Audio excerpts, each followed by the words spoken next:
வணக்கம். நான் வந்து என் பேர் சுப்பிரமணியம். 40 வருட காலமாக நான் தோட்டத்தில் தொழில் புரிகின்றேன். ஆனால் தொழில் புரிஞ்சாலும் எனக்கு ரொம்ப கனவாக இருந்துச்சு. இந்த மாதிரி ஒரு மற்ற மக்களோட நாங்களும் இணைஞ்சு இருக்க வேணும், மற்ற மக்கள் மாதிரி நாங்கள் சமுதாயத்திட்ட வாழ வேண்டும். ஆனாலும் எங்களோட வாழ்க்கையில் முன்னுக்கு வரையில காரணம்னா எங்களோட பொருளாதார பிரச்சனைகள். ஏன்னா 4 பிள்ளைகள் இருக்கும்போது 4 பிள்ளைகளை படிக்க வைக்கணும், வீட்டில் சாப்பாடு கிடைக்கணும், தோட்டத்தில் வேலை செஞ்சு சம்பளம் கட்டுப்பாடு ஆகலை.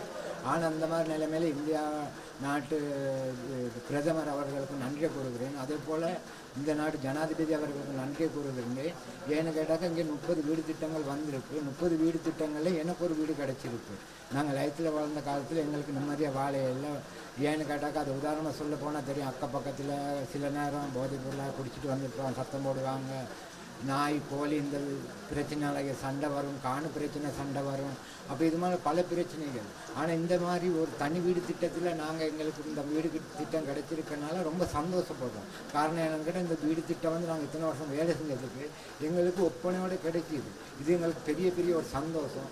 இந்த சந்தோஷத்துக்கு நான் இந்திய நாட்டு பிரதமர் அவர்களுக்கு நன்றியை கூறுகின்றோம். இந்த நாட்டு ஜனாதிபதிகளுக்கு நன்றி, மிக மிக நன்றியை கூறுகிறதற்கு நன்றி.